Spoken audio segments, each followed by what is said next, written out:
La fatiga, los problemas sensoriales, problemas de sueño, depresión o cambios de humor, dolor, debilidad muscular, deterioro cognitivo, sensibilidad a la temperatura, problemas de equilibrio, espasticidad, ansiedad, problemas o disfunción sexual, incontinencia urinaria y mareos. Todo a la vez, en todas partes, fue una película que recibió el Oscar en el año 2022. Los síntomas de la esclerosis múltiple, como sabéis, son muchos, 14 como media. Pueden representarse a la vez en muchas partes de nuestro cuerpo. La mayoría de ellos son invisibles a los ojos de los demás. Pero en el caso de las personas que vivimos con esclerosis múltiple, no estamos representando ningún papel en ninguna película, aunque muchas personas o muchas veces lo parezcan. Vivir con síntomas de esclerosis múltiple a la vez y en muchas partes es el día a día de muchísimas personas, o de casi todos, la gran mayoría de las personas que sufrimos esclerosis múltiple. Unos, por suerte, los llevamos mejor, otros y otras, pues no tan bien. Pero por esa razón le llamamos la enfermedad de las mil caras, porque es heterogénea. Muy buenos días a todos y a todas. Mi nombre es Cristina Maró. Es un placer enorme volver a estar aquí en otro LINCM un año más, pero este año es un año muy especial. Vamos a quitarle un poco de seriedad al tema, que cumplimos 10 añazos de LINCM, así que fortísimo aplauso para todos nosotros y nosotras y los organizadores y organizadoras.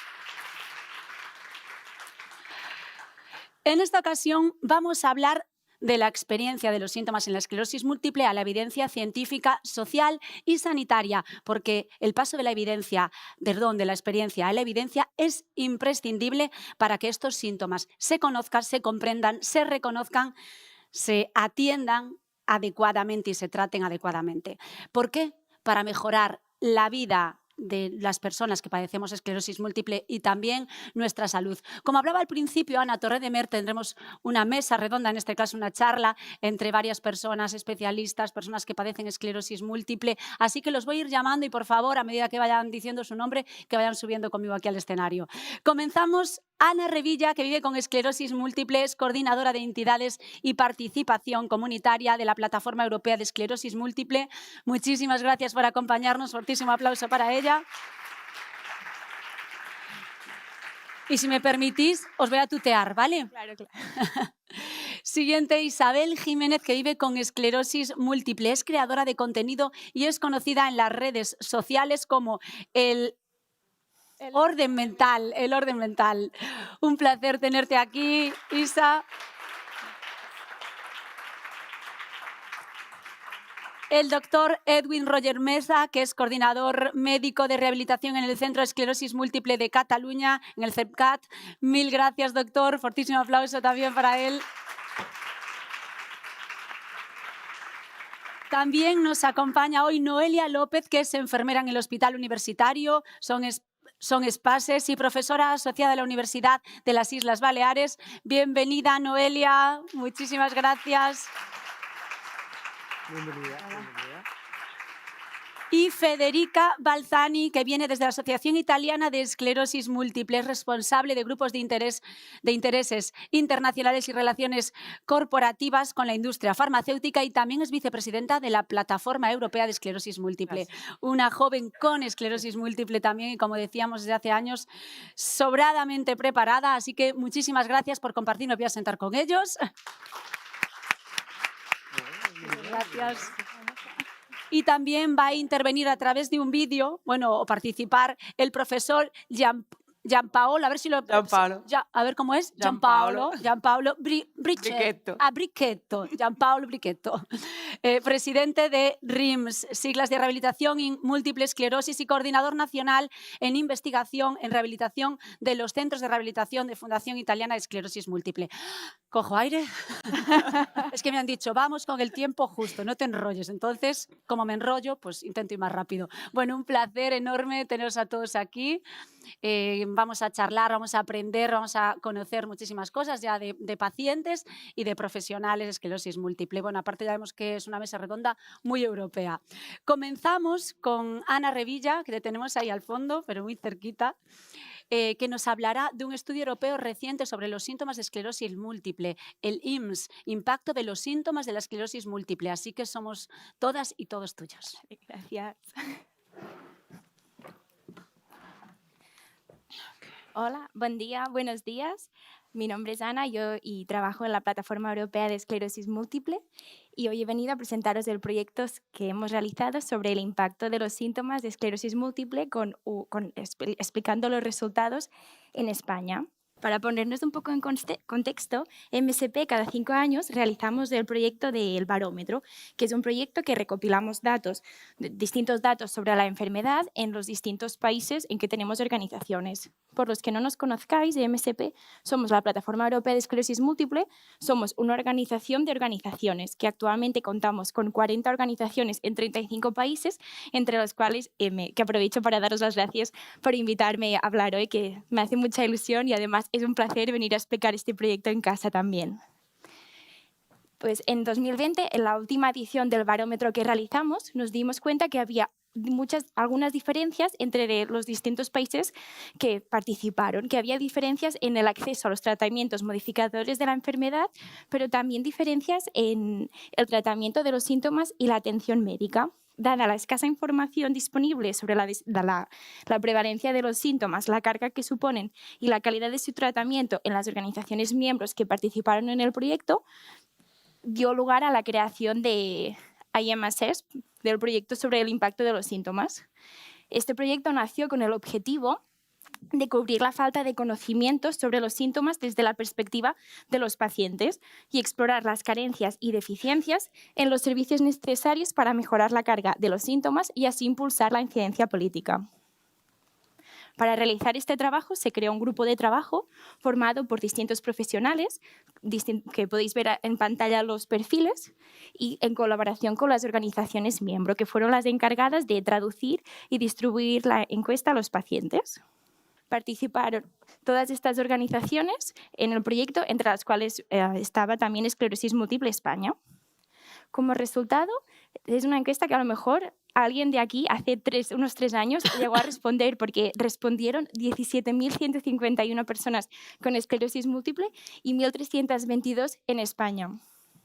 Empezando ya un poco más en el proyecto, no sé si se ve bien, pero en las mesas cada uno tenéis el panfleto con los resultados en España, así que si no veis bien la presentación tenéis también la opción de mirar el papel y ver los datos, pero las características principales de las personas que respondieron fueron las siguientes. La media de edad de 44,3 años, mayoritariamente femenino. Alrededor de un 60% están afiliadas o en contacto con la Organización de Esclerosis Múltiple regional o nacional. La mayoría tienen una educación superior. Después, si nos fijamos en la situación laboral, podemos ver que un 50% trabajan a jornada completa, pero un 30% no trabajan debido a la esclerosis múltiple. Y la mayoría viven con la familia. Si nos fijamos en la situación clínica, podemos ver que la media de edad de las personas que respondieron fue de alrededor de 33,9 años, con una media de la duración de la enfermedad de 10,4 años. Es importante recalcar que se vio que hay un retraso de 3 años entre el inicio de los síntomas y el momento del diagnóstico.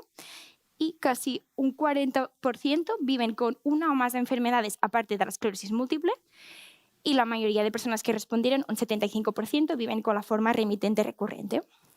Si entramos ya de lleno en el proyecto, en lo que se preguntó,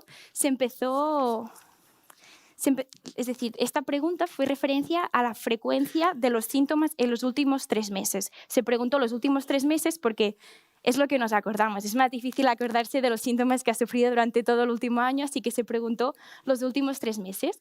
Como ha comentado antes Cristina, de media salió que vivimos con 14,14 síntomas, que realmente, si te paras a pensar, es muchísimo, porque en esta lista hay 22 síntomas. Es como de fatiga a mareos, de media vivimos con todos estos síntomas, que a mí cuando lo leí es algo que, bueno, te hace reflexionar un poco. Los síntomas que se indicaron como los más frecuentes fueron la fatiga, los problemas sensoriales, alteración del sueño, depresión y cambios de humor y dolor. Y los que se reportaron con más frecuencia, que es el rectángulo más marrón, fueron fatiga, problemas sensoriales, disfunción sexual, alteraciones del sueño y problemas de control intestinal y dificultad para moverse. Si analizamos la gravedad, cuando hablamos de la gravedad de los síntomas, nos referimos a los que son más debilitantes, los que significan que tienen un impacto negativo en la vida de los pacientes. Los más debilitantes, según el estudio que hicimos, resultaron ser fatiga, problemas de movilidad y dolor. Pero si nos volvemos a fijar en este caso, en el recuadro como más naranja, podemos ver que el que tiene más limitación, el que provoca más limitación a los pacientes es la disfunción sexual. Un síntoma que a día de hoy, opinión personal, creo que aún sigue siendo muy tabú, tanto a nivel de pacientes como a nivel de profesionales. Después, en este proyecto también se estudió el cuidado de los síntomas, ahora sabemos los síntomas, cómo los manejamos. Se vio que de media se utilizan 5,4 tratamientos de cuidado. Los más usados son medicinas con receta, cambios de la vida personal, actividad física y apoyo social, estar con amigos y familia. Y cuando se preguntó por qué no se usaban los medicamentos, las respuestas más comunes fueron porque no se tenía necesidad, porque no se puede permitir a nivel económico o porque nunca se lo han llegado a ofrecer. Después preguntamos también sobre a qué profesionales de salud acudimos cuando teníamos estos síntomas. En España el top 3 fueron los neurólogos de esclerosis múltiple, médicos de familia, enfermería. Y de media acudimos a 4,5 profesionales de la salud, que casi un 60% considera que se coordinan bien entre sí. Pero ahora aquí tengo una pregunta para vosotros. Por algún comentario que he hecho antes, ¿alguien echa de menos un profesional de la salud? No sé quién lo ha dicho, pero sexólogo. Que esto realmente salió en una conversación en MSP. Yo también llevo el grupo de gente joven e hicimos esta presentación y fue el primer comentario que se hizo. Y bueno, son pequeñas pistas que nos indican que ese tema sigue siendo un poco tabú en la comunidad en general. Después también hablamos de la satisfacción en el manejo de los síntomas. Y los síntomas mejor manejados son los problemas de movilidad, incontinencia urinaria y los problemas en los brazos y las manos. Pero los síntomas que salieron peor manejados fueron la fatiga, que después miras atrás y te das cuenta que un 95% de pacientes sufre fatiga, un 44% diariamente. Y siendo el síntoma más reportado, sigue siendo uno de los peores gestionados, manejados. Después también salió disfunción sexual e intolerancia al frío y al calor como síntomas no muy bien gestionados.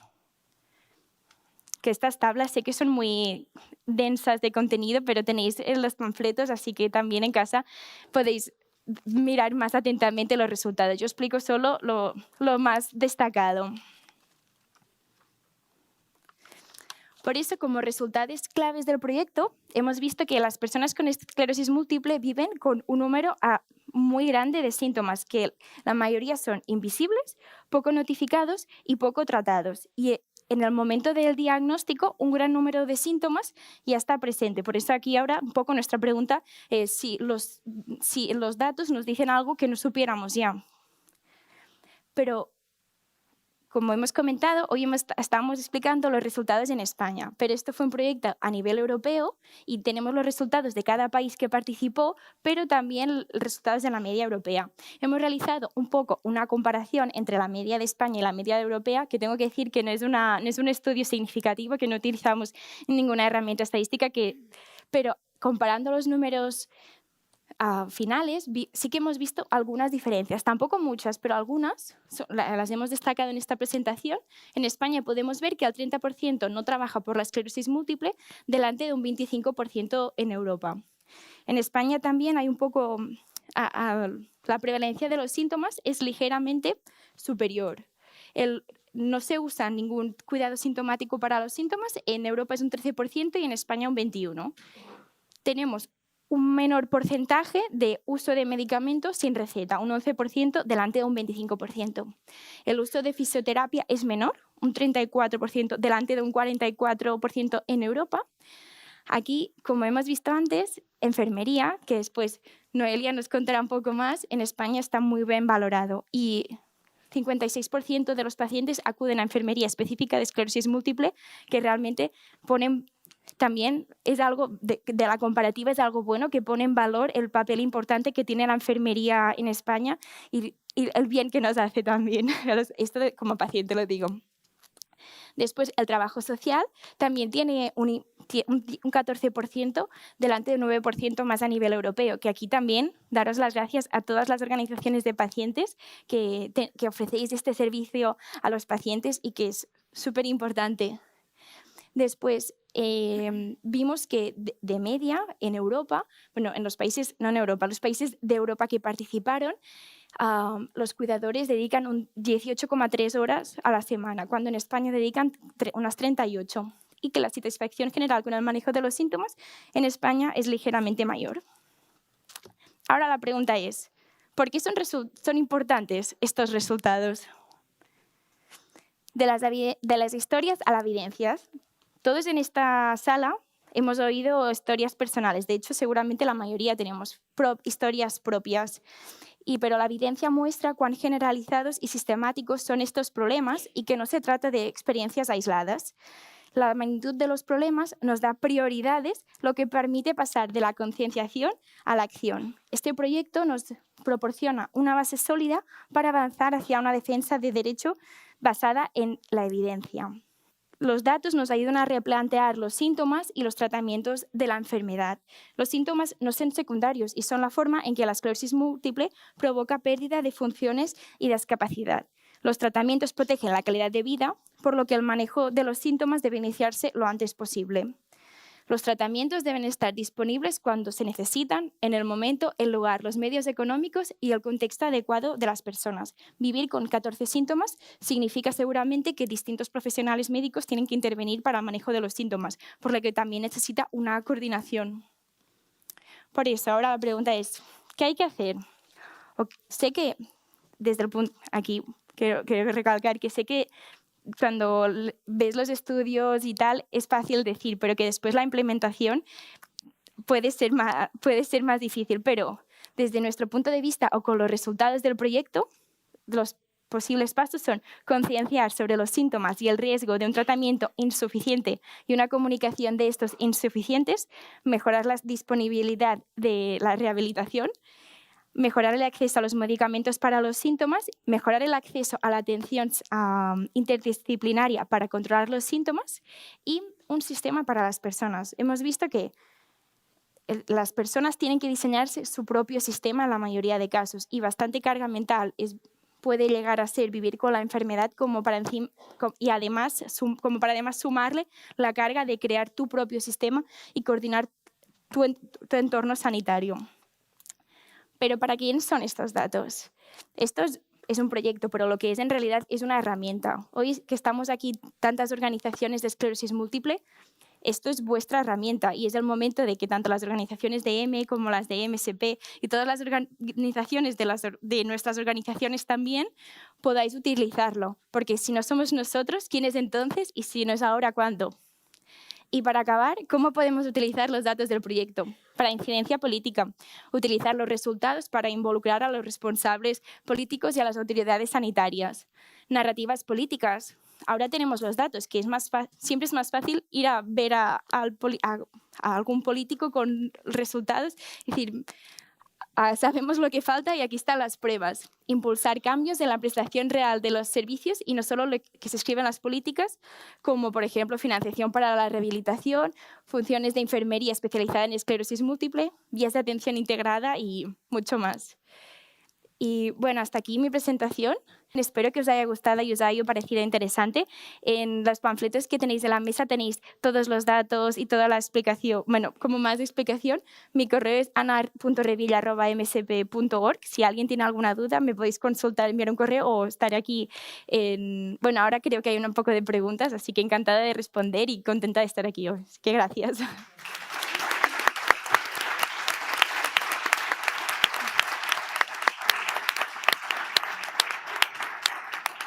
Muchísimas gracias, Ana. Puedes tomar asiento.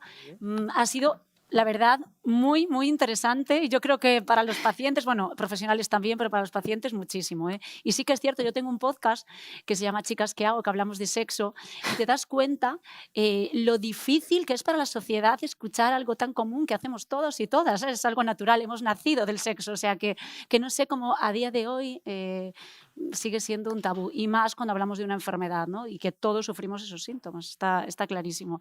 Bueno, Ana, aparte de que nos ha encantado tu presentación, muchísimas gracias. Me gustaría preguntarte cómo, porque has conocido Esclerosis Múltiple España de una manera muy curiosa, entonces me gustaría que nos contases cómo ha sido. Vale, gracias, Cristina. Bueno, en 2021 a mí me diagnosticaron esclerosis múltiple y como, bueno, muchos de aquí sabréis o habréis vivido, es una noticia que te cambia un poco la vida. Y a ver, está claro que a mí me ha cambiado mucho porque ahora ya estoy aquí trabajando para la plataforma europea. Pero en su momento, cuando me diagnosticaron, yo tardé un año en ser capaz de buscar información de esclerosis múltiple en Google. Cristina, que lo que decías ayer tú, yo tardé un año porque me daba miedo de lo que podía encontrar y toda mi información venía de la FEM, porque yo soy de Figueras, así que mi organización de referencia es la FEM de Cataluña y también de M. Pero después conocí a MSP y tenía como intención tenía ganas de crear algo para gente joven y empecé a llamar puertas. Y la MSP me puso en contacto con Pedro Carrascal y Pedro Carrascal me puso en contacto con Sandra. Y así fue como acabé conociendo a Sandra y después a Bea y a todo el equipo de M, y es que después también me presentaron a Rosa y pudimos acabar creando esta idea que ya tenía. Así que aprovecho para daros las gracias, y el papel que hacen las organizaciones de pacientes es súper importante y nos ayuda mucho.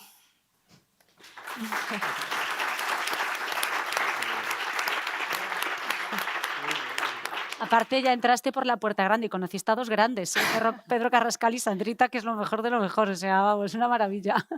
Bueno, en el momento que te dan los resultados del estudio, del estudio IMSS, ¿qué fue lo que más te sorprendió, comparando con los resultados España-Europa, ¿no? ¿Qué fue lo que más te llamó la atención?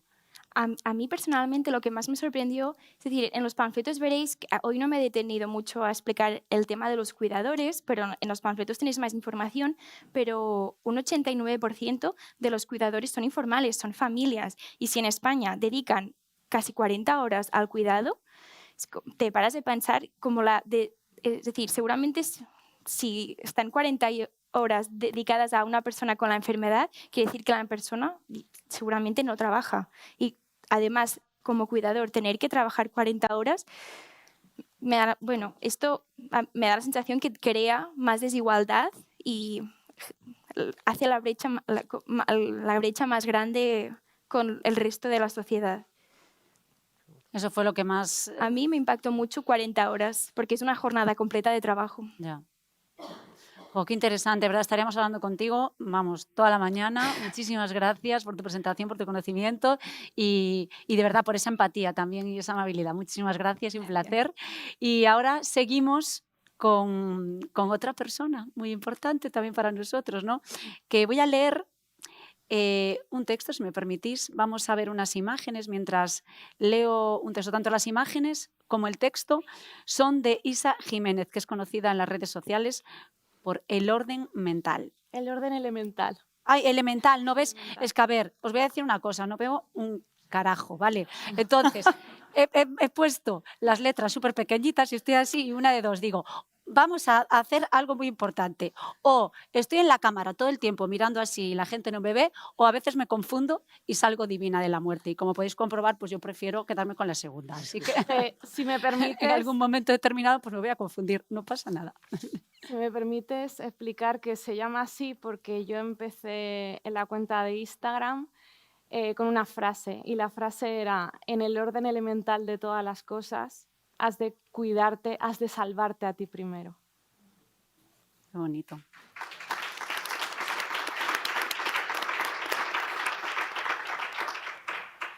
Pues voy a leer un texto tuyo mientras se ven las imágenes.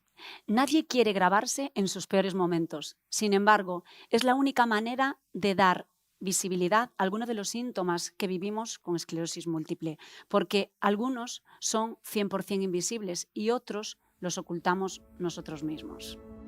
Seguimos viendo las imágenes.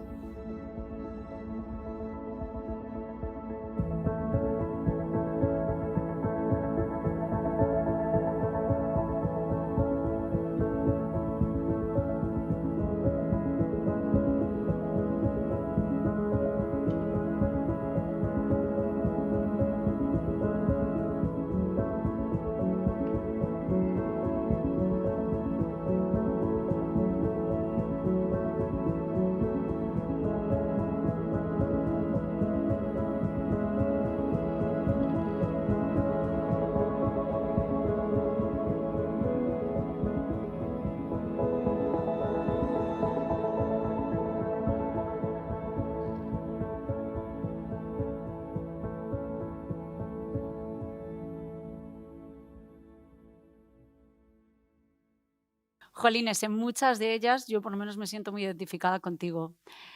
Nos hablabas de que algunos síntomas de la esclerosis múltiple son invisibles y otros los ocultamos nosotros mismos. ¿Por qué crees que hacemos eso? Pues creo que esta enfermedad todavía sigue siendo un estigma en muchos aspectos. Bueno, me vais a disculpar que llevo notas de cosas que no quiero olvidar decir, porque aunque yo me sé mi historia, pero realmente olvido palabras y cuando olvido esas palabras y son las que quiero decir, es como que me quedo un poco trabada. Por una parte se nos dice que tenemos que aceptar la enfermedad, pero por otra con lo que nos encontramos es con que a nuestro alrededor nadie acepta que tengamos esa enfermedad.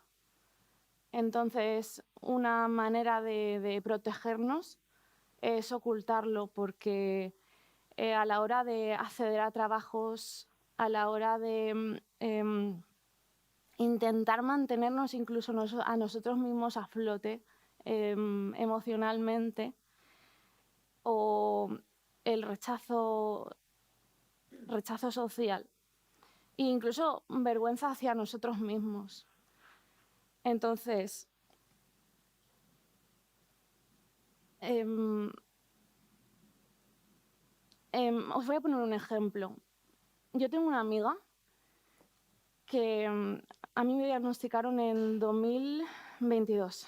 En 2021 estuve 9 días ingresada. Había perdido la visión de los 2 ojos, era un caso raro, entonces yo salí del hospital sin saber exactamente qué tenía, aunque la sospecha era esclerosis múltiple. Y meses después hablé con una amiga que no hablaba con ella todos los días, pero que de vez en cuando, pues cada tanto nos poníamos al día. Y me preguntó, ¿qué tal, Isa? ¿Cómo estás? Y le dije, bueno, pues mira, no te puedo decir que estoy bien, porque bueno, cuando ella me habló ya me habían diagnosticado, me acaban de diagnosticar. Le dije, me acaban de decir que tengo esclerosis múltiple. Y ella automáticamente me llamó por teléfono, porque estábamos hablando por WhatsApp, y me dijo, no puede ser, yo también tengo esclerosis múltiple. Y le dije, ¿cómo? O sea, ¿cómo?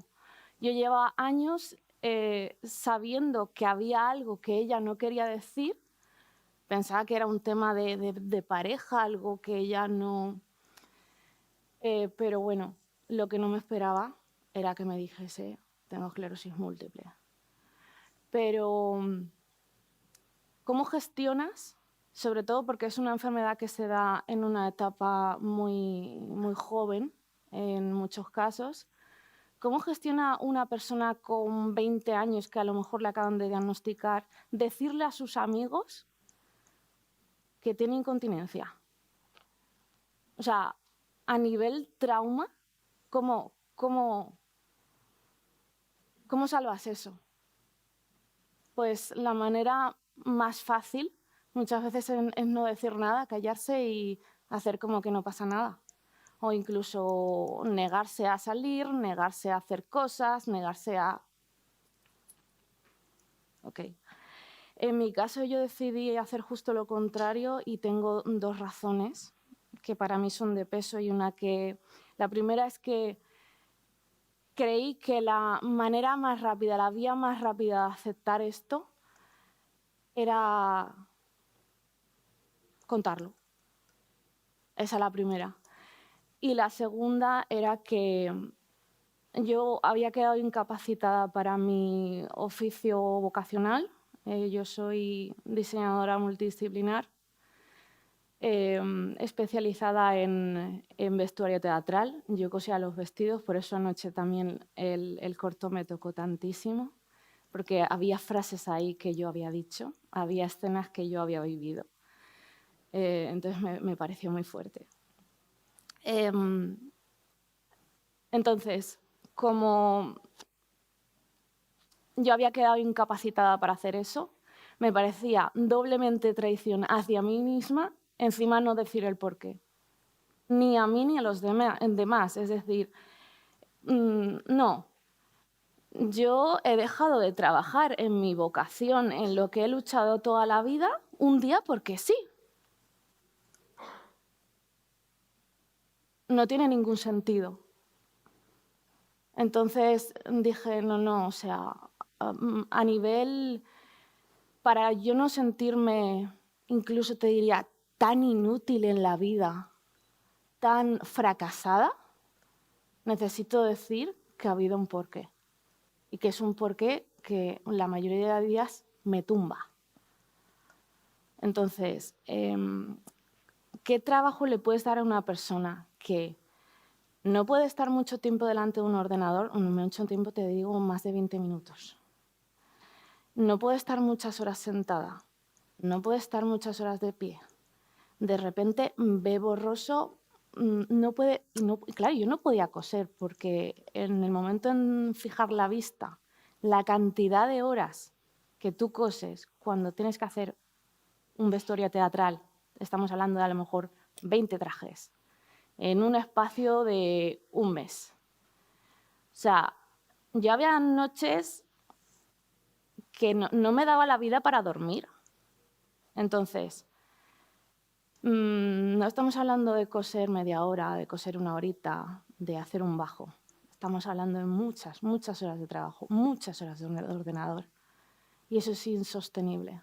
Y yo necesitaba explicar que había una razón para eso y que no había sido porque sí. Es muy importante, ¿eh?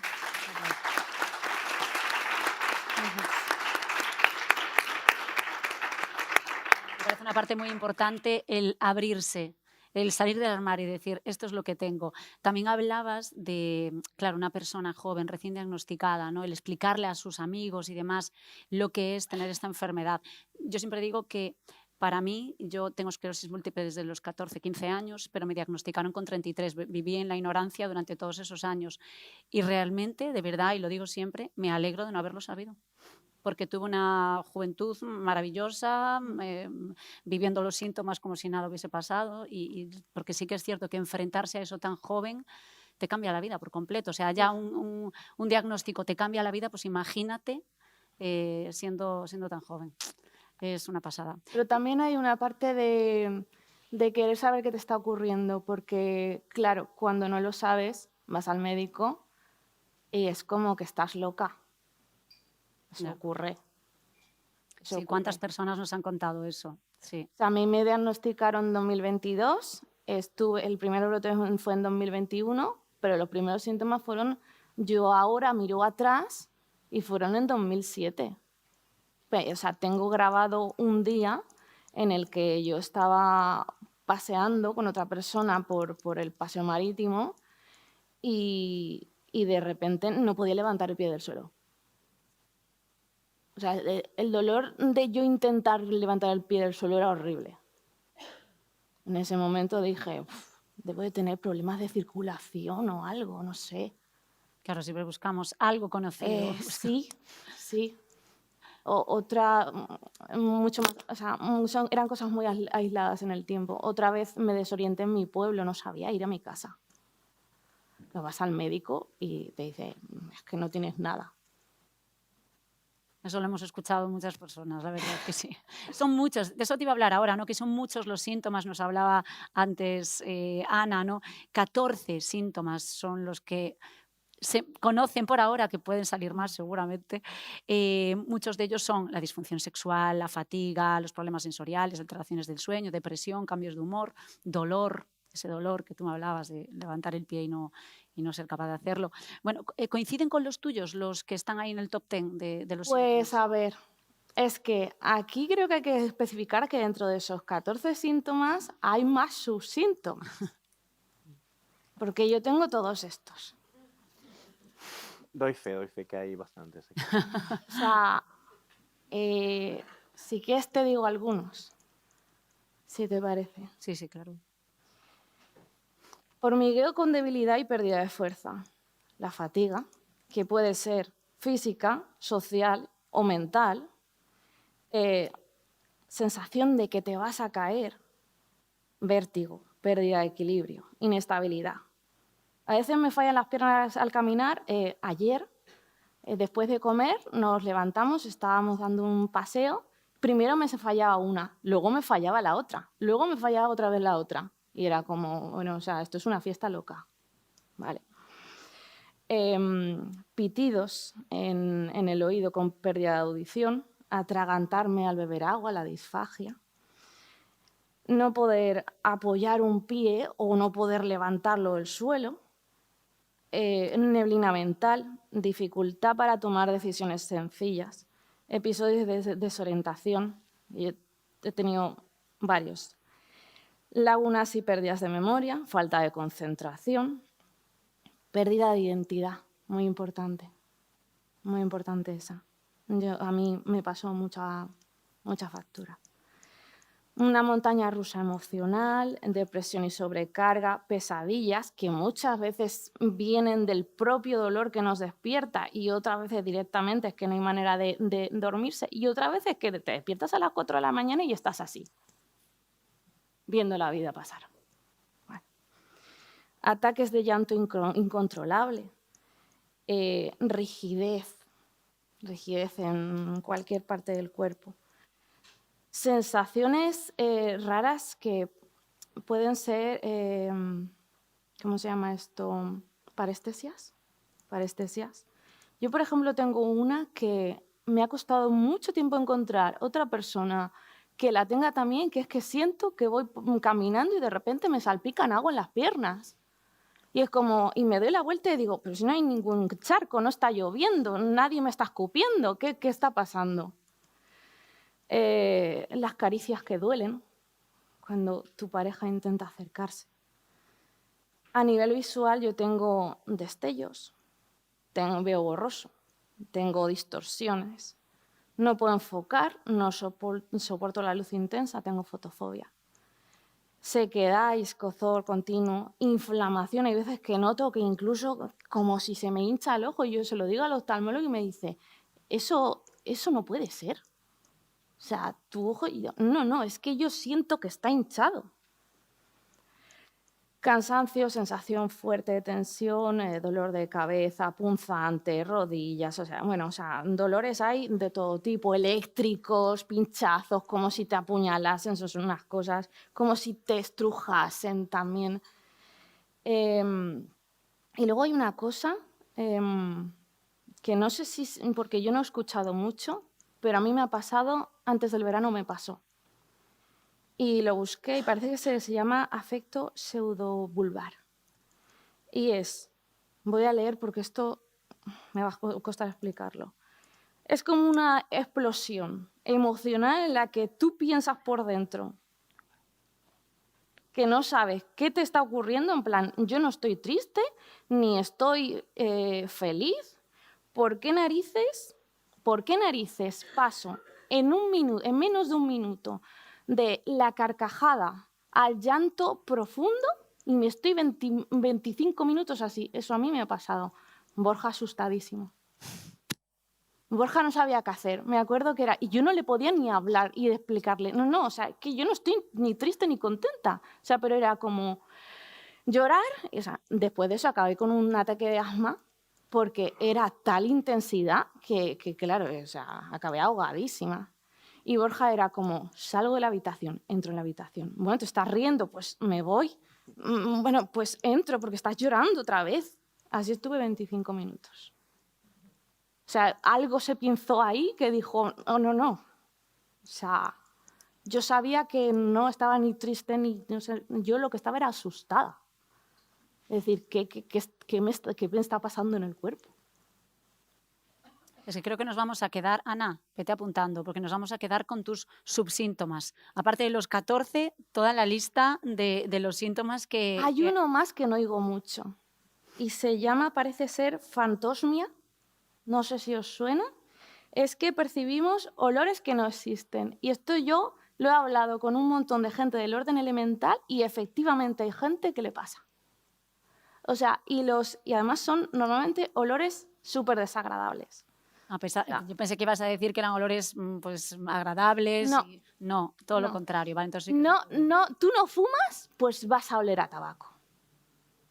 O vas a oler a quemado, o vas, o sea, en mi casa yo, imaginaos, el percal, dando vueltas sobre sí misma, o sea, sobre mí misma, diciendo, ¿por qué huelo tan mal?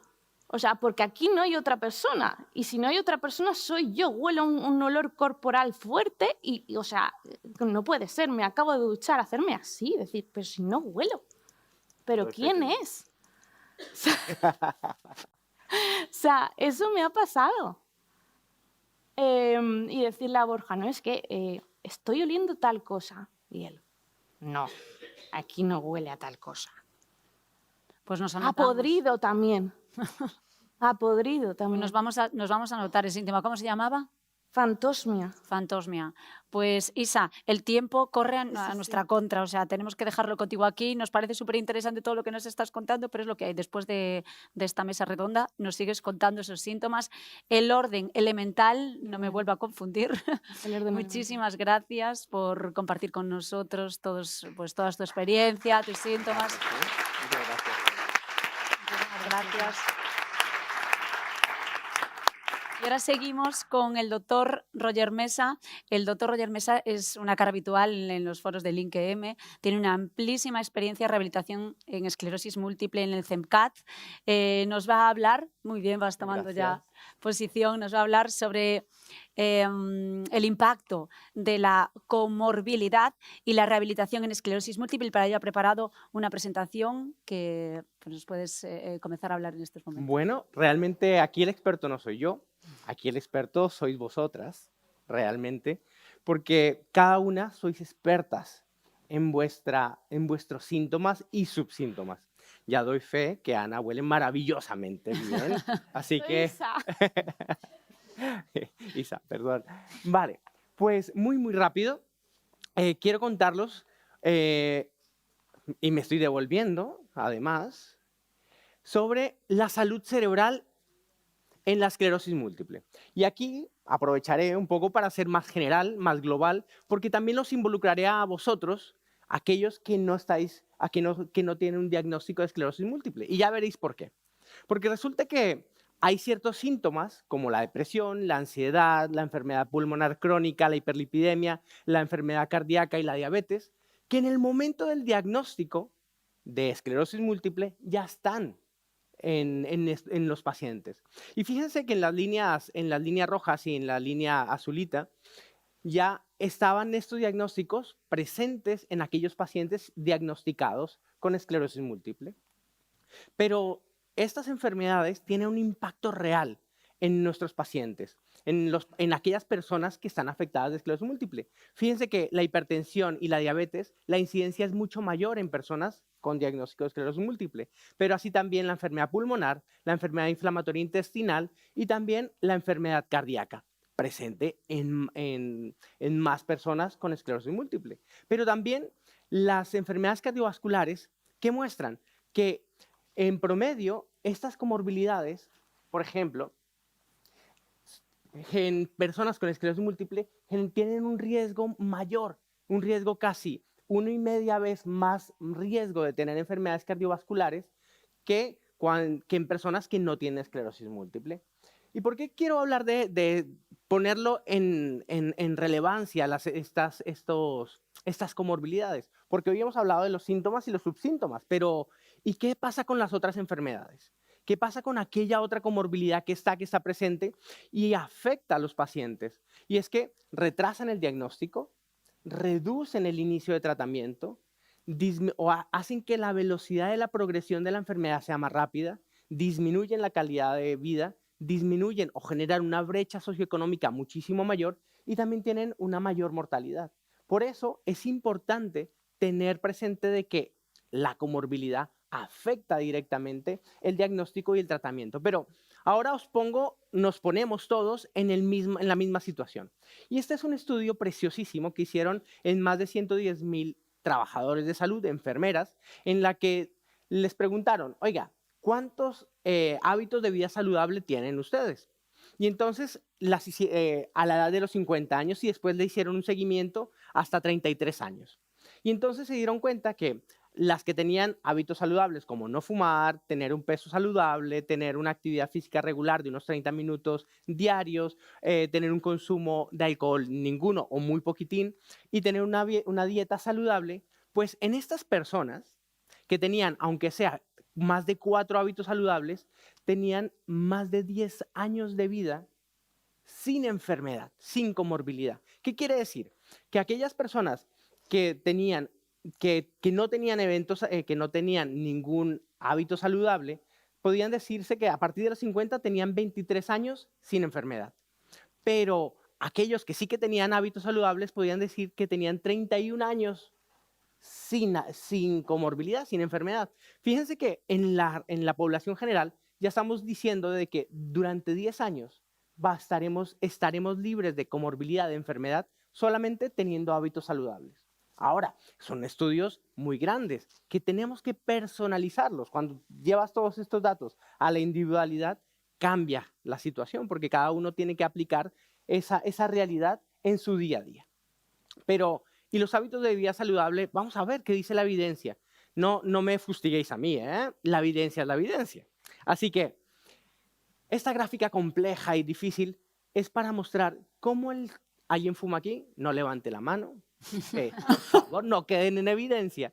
Pero el tabaco es uno de los principales elementos disruptores de la inflamación.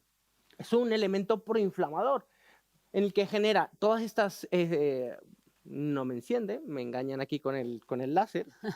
Bueno, tiene unas ciertas componentes, la nicotina, la dioxina, el benzpireno, la cianida y otros elementos del óxido nítrico que generan un cambio, una disregulación genética, una disfunción del sistema autoinmune, una disrupción de la barrera hematoencefálica y así una pérdida axonal y desmielinización, generando como evento predictor, generador de inflamación y esclerosis múltiple, pero también un promotor de la inflamación en la esclerosis múltiple.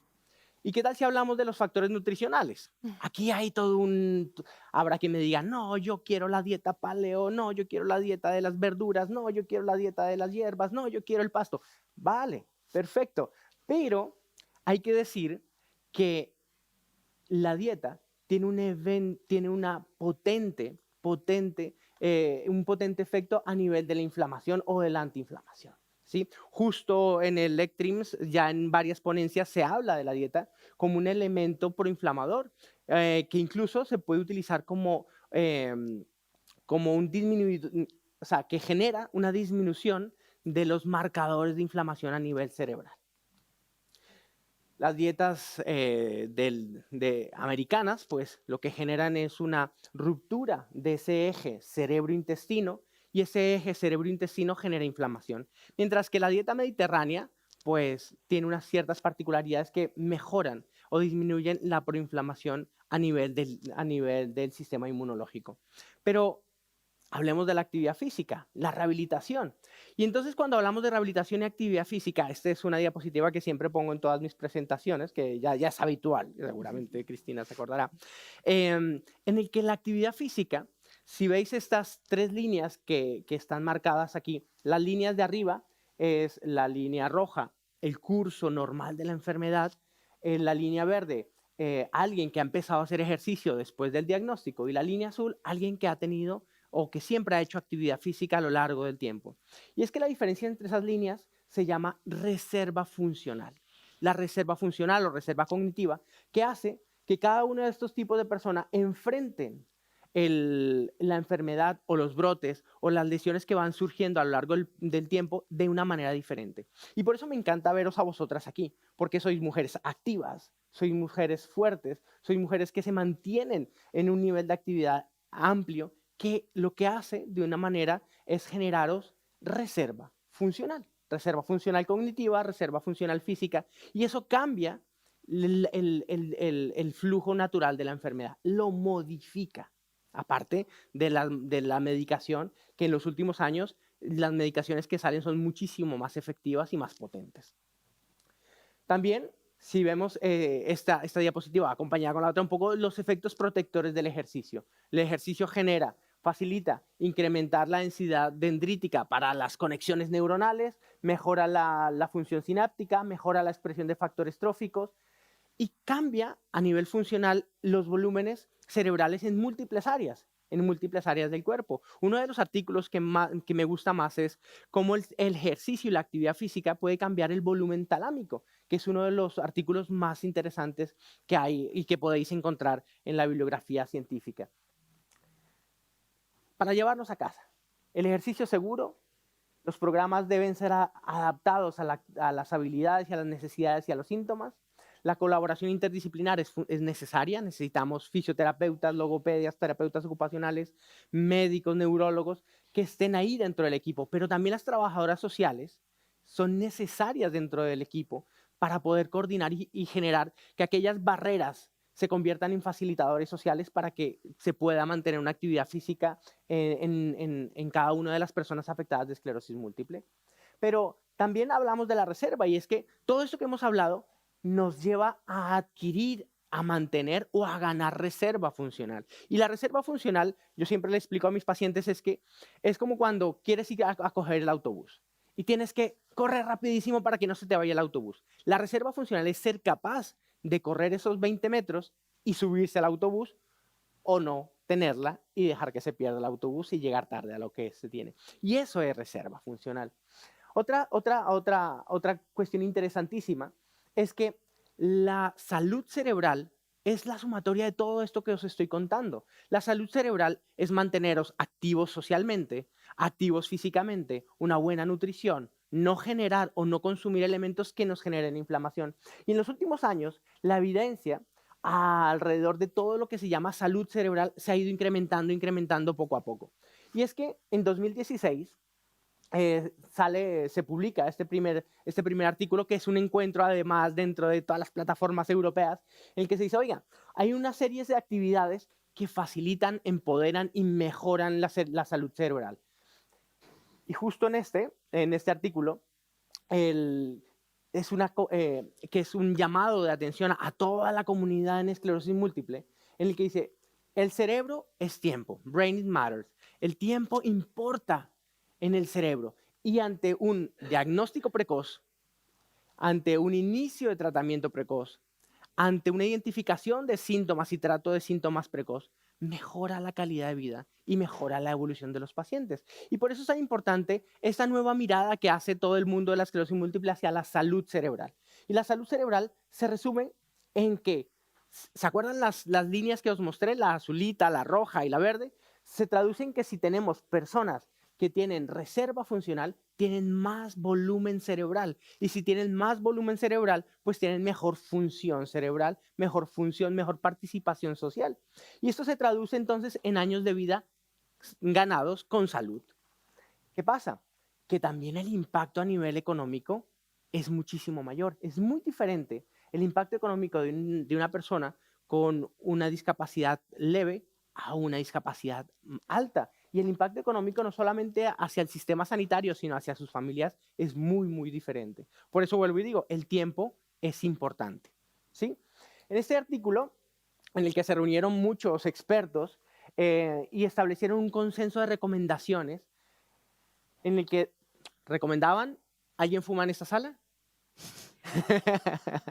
Lo vuelvo y lo pregunto de manera intencionada para que si en la primera alguien levantó la mano, pues en esta diga, ya no. Si logro que después de esta charla, aunque sea uno, disminuya su volumen de tabaco percibido, para mí es un gran éxito. Entonces, ¿pero por qué tendríamos que coger todas estas recomendaciones europeas, de todas de las organizaciones, de las plataformas? Pues es que esto tenemos que llevarlo al día a día. Y llevarlo al día a día no es fácil. Decirle, oye, Cristina, oye, ven, vamos a hacer ejercicio, vamos a comer. Sí, tranquilo, doctor, ya lo haremos. No es suficiente si no les acompañamos. Y entonces aquí surgen iniciativas en las que ponen la información, toda esta información facilito para que la puedan consultar. Esta es una iniciativa que está hecha en inglés, de la iniciativa Nutrims. Esta es otra iniciativa que se hizo en Alemania, con una plataforma para entregar información. Esta es otra otra plataforma con más recomendaciones, pero ahora llevémoslo a la vida real. Y este es un estudio que cogieron, que hicieron en Australia y dijeron, oiga, cojamos pacientes que quieran venir con nosotros y durante 5 días les vamos a enseñar a cocinar, les vamos a enseñar a hacer actividad física, les vamos a dar consejería para dejar de fumar. Y entonces lograron que muchas de esas personas, después del inicio de la actividad, mejoraran sus hábitos al año, pero luego los volvieron a explorar a los 3 años y se dieron cuenta que muchos de los hábitos de suplementación de omega 3, actividad física y el cese tabáquico se mantenían. O sea, sé que esa intervención educacional sí que tenía poder de cambiar los hábitos en los pacientes. O sea, sé que sí que vale la pena que nosotros como prestadores de salud hagamos énfasis, como centros de neurorehabilitación hagamos énfasis en poder entregar esa educación sanitaria a los pacientes, a las personas afectadas con esclerosis múltiple, incluso nosotros mismos, para convertirnos en elementos de cambio. Luego, esa misma población la referenciaron a los 5 años y adivinen qué pasó. ¿Volvieron a ser? No, se mantuvieron. A los 5 años mantenían su estado no tabáquico, mantenían la suplementación con omega 3 y además mantenían unas dietas con un índice saludable alto. Aquí quiero contar una experiencia que hemos tenido nosotros en el SEMCAT. Aquí el de la foto fue con quien la construimos, Samuel Sánchez. La verdad, para mí esta presentación es un poco homenaje a Samuel. Samuel ha fallecido ahora en verano, pero para mí mostrar esta presentación es un poco darle un homenaje a él, que la construimos. Y es como toda esta evidencia la hemos empezado a aplicar en el SEMCAT. Y esto no es para haceros los dientes largos, ni mucho menos, sino es para motivaros a que a través de los recursos que se tengan en cada una de las organizaciones, a que es posible hacer énfasis en estos elementos. Y es que utilizamos todas las recomendaciones, las habilitamos, las organizamos, creamos cartillas específicas para entregar al paciente en las consultas y esta es la gráfica compleja, ¿no? En la que evaluábamos al principio y evaluábamos al final. Hacíamos la intervención sanitaria, después volvíamos a evaluar al paciente a los 6 meses a ver qué había pasado, si había cambiado o no había cambiado alguno de los hábitos. Y entonces, esta es muy rápido, y es, ¿qué explicábamos dentro de la consulta? ¿Qué es la M? ¿Qué es la alimentación? ¿Cómo influye el tabaco? ¿Cómo influye la actividad física? ¿Cómo es la higiene del sueño? ¿Cuáles son los factores genéticos asociados o ambientales? Y después hacíamos una detección y derivación, si lo necesitábamos, sobre los niveles de vitamina D, ansiedad, depresión, hipertensión, dislipidemia. Y entonces, de los resultados que tenemos hasta en estos últimos, digamos, 10 meses, teníamos 144 visitas completadas, 64 seguimientos y 50 encuestas de satisfacción. De esto, pues los pacientes eran más o menos entre 45 y 50 años. Como es de esperarse, eran muchísimo más mujeres. Y les preguntábamos, oigan, ¿le parece importante esta información que le hemos dado para su enfermedad? ¿Le parece útil? Pues el 93% decía que sí. Le preguntamos, ¿será que usted es capaz de aplicar esto que le hemos enseñado, estas recomendaciones, en su vida diaria? Oye, pues sí, también un 90% nos ha dicho que sí. ¿Y podría usted recomendarle a otro, ¿no? Que esa es la pregunta de Telefónica. ¿Recomendaría usted a otro nuestros servicios? Pues el 93% también decía que sí, que lo recomendaría con una puntuación de entre 8, 9 y 10 puntos de la escala del 1 al 10. En resumen, y para no hacerlos largo, número 1, la salud cerebral tiene que considerarse un objetivo primario, un objetivo en el que le facilitemos a los pacientes no solo la información, sino un acompañamiento, un coaching que les lleve a hacer cambios reales en su vida. Número 2, los hábitos saludables significan años de vida libres de enfermedad. ¿Cuántos años? Bien. Los hábitos de vida saludables no reemplazan ningún tratamiento, pero potencian el efecto del tratamiento. Así que un ejemplo de 3 pacientes, no sé si los conocen de algo, pues todos dirían, no, estos tíos tienen la vida loca, y pues fíjense que no. Mick Jagger a sus 80 años, ya 80 y algo, que todavía sigue haciendo conciertos, fijaros que él tiene un nutricionista, un entrenador físico, duerme bien y lleva y habilita todos los hábitos de vida saludables, aunque su imagen sea otra. Así que muchísimas gracias por su atención. Director,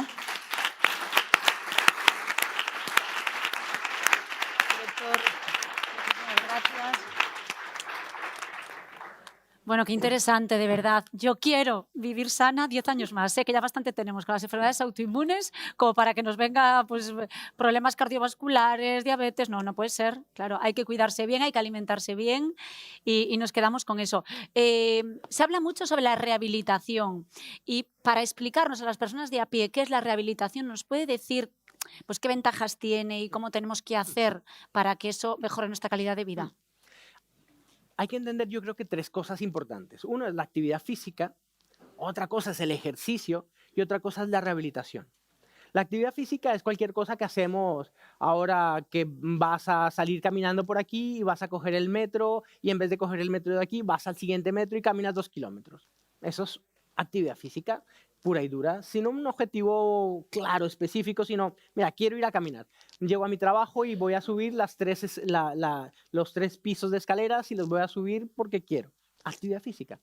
Cuando te planteas hacer ejercicio, es decir, oiga, quiero hacer un ejercicio que me lleve a un nivel de estrés físico, que me genere un nivel de frecuencia cardíaca específico para mejorar en algo. Quiero mejorar en fuerza, quiero mejorar en velocidad, quiero mejorar en resistencia. Esto es ejercicio físico, pero cuando hablamos de rehabilitación, estamos hablando de un elemento que está dirigido, coordinado por un especialista con un objetivo específico. Muchos de los pacientes, y seguro que tú me darás fe, yo he dado mucha fe, es el trastorno de la marcha, en el que vas caminando y vas tropezando en pequeños gorditos. Sí. Este tipo de actividad no lo puedes resolver haciendo ejercicio ni haciendo actividad física. Tienes que ir a un especialista en el que trabajemos específicamente por resolver el tema del trastorno de la marcha, del trastorno del equilibrio, de las parestesias, de las disestesias, en el que hay elementos dentro de la rehabilitación que te facilitan el solventar esa necesidad. Y la rehabilitación no se trata muchas veces de volver al estado inicial, de decir, ya no tengo la enfermedad. No, sino muchas veces de habilitarte, de darte estrategias y capacidad para que te mantengas independiente, libre y manteniéndote haciendo las cosas que a ti te gustan hacer. Sí, estamos hablando de rehabilitación física, pero también lo importante que es la rehabilitación cognitiva. Cognitiva, eso es otra, eso es otro melón grandote, Sí. grandote, y en el que también, si lo enfocásemos en esa línea, la reserva funcional, deberíamos de hacer una prehabilitación. Por ejemplo, aprender idiomas. Por ejemplo, tener relaciones sociales satisfactorias. Por ejemplo, tener un psicólogo de cabecera. Ese tipo de cosas facilitan que tengas una reserva cognitiva, una reserva emocional. Y luego, cuando necesitas hacer estrategias de memoria, de trabajo, pues también están las neuropsicólogas. Y aquí el proceso de neurorehabilitación es maravilloso porque trabajamos en estrategias específicas y damos estrategias para que puedan mantenerse funcionando en cada uno de los afectados por esclerosis múltiple. Está muy bien.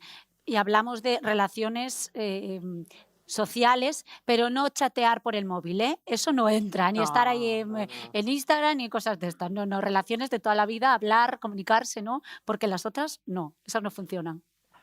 No, las de en línea no, realmente ChatGPT no es un buen consejero. Bueno, Roger, celebramos la reciente publicación de los nuevos criterios del diagnóstico de esclerosis múltiple.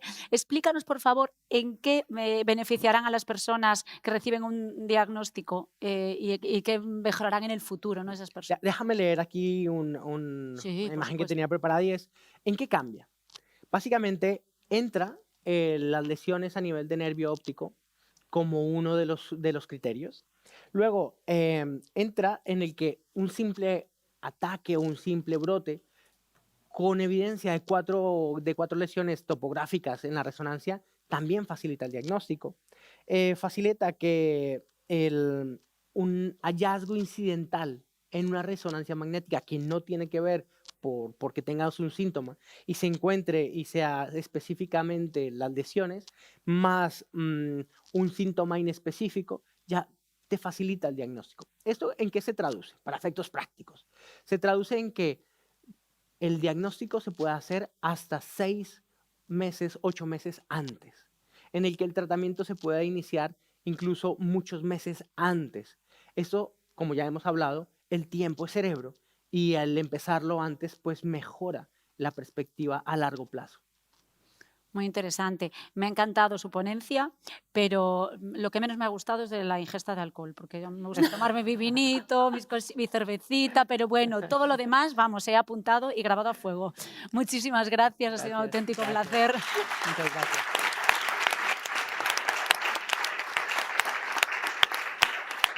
Y del doctor Roger Mesa pasamos a... ¿Mesa o Meza? Meza. Meza, vale. Nos pasamos a Noelia López. Decía Ana Revilla hace un rato que las personas con esclerosis múltiple, en esclerosis múltiple España contamos una media de 4,5 profesionales que se ocupan de nuestra salud. Los profesionales más implicados son el neurólogo, el médico general y la enfermera especializada en esclerosis múltiple. Eso nos puedes hablar mucho. Aparte, todos tendemos a hablar con ellos. Ana, tú lo decías, lo digo también yo, cualquier duda, siempre como es más fácil llegar a nuestro enfermero. Por mucho que te digan tus padres que vas informal con tus zapatillas, te digo yo la importancia que tienen y si no se lo explicamos nosotros. Pues Noelia, si quieres contarnos un poquito cuál es tu experiencia y cómo podemos mejorar los síntomas de esclerosis múltiple. Cuéntanos. Bueno, pues sobre todo muchísimas gracias por la participación y me ha encantado ver vuestras ponencias porque poco más tengo que añadir, ¿no? Muy interesante la mirada, bueno, el estudio para ver un poco cuál es la realidad a día de hoy de los pacientes y qué necesidades tienen, ¿no? Escucharte a ti en primera persona me traslada mucho a mi práctica diaria, ¿no? Porque al final nosotras lo que buscamos es intentar tener una mirada integral con el paciente de esclerosis, aunque bueno, a día de hoy en las enfermeras intentamos trabajar ya de manera integral en cualquier patología crónica y los planes de salud se están dirigiendo precisamente a enfocar al paciente crónico bajo ese paraguas, porque al final pues trabajamos muchísimos profesionales también, como aquí el doctor Meza, para estos pacientes y nuestra coordinación entre todos tiene que ser elemental precisamente para poder asegurar la máxima calidad de los cuidados, ¿no? Entonces, bueno, pues, ¿cómo controlar estos síntomas? Pues sobre todo desde la consulta nuestra, siempre con una relación muy íntima con el paciente, ¿no? Habéis también comentado un poco también del área de la sexualidad. Me parece también muy interesante sacar este tema porque precisamente es unos síntomas o una serie de consultas que salen cuando hay una relación más íntima con el profesional, ¿no? Entonces, pues sí que de cada vez se hablan más porque nosotras también estamos ya muy sensibilizadas, las enfermeras, precisamente a la hora de hablar no solamente de los síntomas más iniciales en cuanto al diagnóstico, sino intentar ver un poco también realmente al final, pues una patología que tiene tantos años de evolución, lo que hoy es importante en el diagnóstico, 5 o 6 años después salen otras situaciones que también son de especial importancia y también pueden afectar a la calidad de vida percibida por el paciente, ¿no? Cuando hablamos de la salud no solamente hablamos de la parte física, también hablamos de la parte social, de la parte emocional, familiar, ¿no? Y muchas veces lo que decía Isabel, que también me ha tocado mucho, el hecho de que a veces pues, la sociedad no está preparada para escucharos. Hacéis una gran labor vosotras comentando en redes todo lo que, y de valentía, lo que vivís, porque bueno, yo en mi práctica con los alumnos de la universidad me he encontrado ya bastantes alumnos que con 18 o 20 años ya vienen sensibilizados a clase, ya vienen a preguntarte a ti como profesora cómo ves ciertas cosas, quiero decir, porque ya lo han estado viendo en su ámbito diario, entonces la sensibilización ya está hecha de casa, con lo cual yo voy viendo de una manera bastante longitudinal cómo está cambiando el paradigma de la enfermedad, con lo cual nuestros cuidados intentan siempre ir acompañando al paciente en todos los pasos. ¿Y qué nos dices de la ansiedad? Cuéntanos. Claro, en los pacientes de esclerosis múltiple entre 18 y 35 años reportan mayor ansiedad que el resto, ¿no?, de las edades. Claro, la ansiedad es un síntoma emocional que obviamente es común a cualquier diagnóstico de una enfermedad crónica. Hay que añadir además que en este grupo etario, ¿no?, pues 18-35, hay un factor de vulnerabilidad que viene añadido al hecho de que estás construyendo tu vida, ¿no? El inicio pues, de un diagnóstico yo creo que ha sido como el hecho que más ha resonado durante este día que he estado escuchando a varias personas, el diagnóstico siempre está ahí como muy presente y es un momento emocionalmente de parón de la vida. Entonces, una persona con 18, 20, 30 años que está iniciando sus proyectos vitales, pues esa incertidumbre, ese desasosiego, pues yo creo que es el clave, el tratamiento clave con el cual luego todas las intervenciones que ha explicado el doctor Meza van a ser muchísimo más provechosas, porque cuando la persona se siente desamparada y no sabe muy bien cuál es el camino a seguir, aquí abogo por mi profesión, nosotras solemos estar ahí para cogeros la mano realmente y deciros tranquilas, que no, o sea, tranquilos, que no estáis solos, esto tiene una solución, tiene un camino y entonces pues poder acompañaros en todo ese trayecto es hacer de la profesión algo muy bonito. Pues hablabas de esas personas, ¿no? Recién diagnosticadas. Llega alguien por tu puerta, le acaban de decir, tienes esclerosis múltiple. ¿Cuáles son, bueno, y sabiendo, bueno, todo lo que sabes sobre la enfermedad, tu experiencia, cuáles son las 3 recomendaciones de oro que darías a ese paciente que entra por primera vez a la consulta? Sobre todo calma, lo primero calma, la primera palabra es calma. He trabajado en diferentes escenarios con diferentes patologías crónicas, también demencias, cáncer, y lo primero suele ser calma, porque la imagen social que se tiene sobre la patología todavía es muy dura y lógicamente la persona pues tiende a de alguna manera buscar ya una solución rápida porque se siente en un atolladero y la imagen que puede tener socialmente es muy dura. Entonces, como intentar frenar ese impacto emocional inicial, sostenerlo y recogerle a la persona, ¿no? Luego también un trato muy individual. La esclerosis de Isabel no es tu esclerosis, ni es la esclerosis de muchos de los que estáis aquí. Cada persona tiene un tipo de enfermedad diferente, cómo se va evolucionando de manera diferente. Y luego cada persona también, yo intento conocer a cada persona particularmente con sus situaciones vitales, su familia, cómo se desarrolla en el trabajo y tener un trato muy cercano, porque al final es a la persona a la que tú estás tratando. Y lo que tú quieres como profesional es que esa persona sea lo más feliz posible fuera del entorno sanitario, ¿no? Lo que quieres es que llegue a conseguir su mayor potencial en la vida. Entonces, esa sería otra de las cosas que, desde luego, tiene que ser una pata de la mesa, ¿no? Y luego la compañía. Vosotros como asociaciones, no me canso de decir que hacéis una gran labor.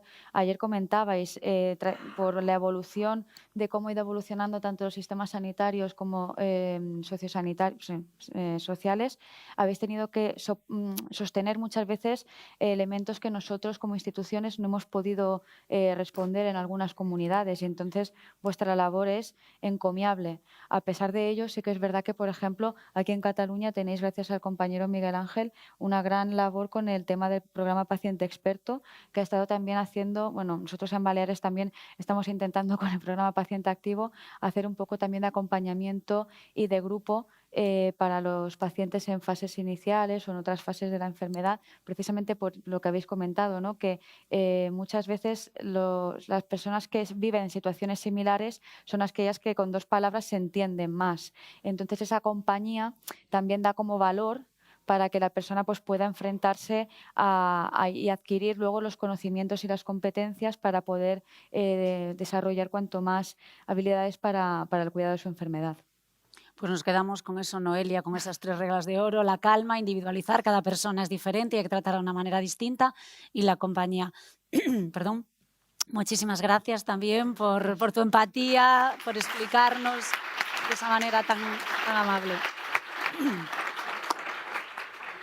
Y pues nos cambiamos ahora, saltamos iba a decir, saltamos el charco, no, cruzamos ahí la frontera, nos vamos a Italia con Federica Balzani, que nos acompaña esta mañana en representación de Esclerosis Múltiple Italiana, una asociación con una magnífica trayectoria que me han dicho que es una auténtica pasada, que sería una maravilla conocerla porque se nos caería la baba a todas y todos nos querríamos ir a vivir a Italia, todos los pacientes con esclerosis múltiple.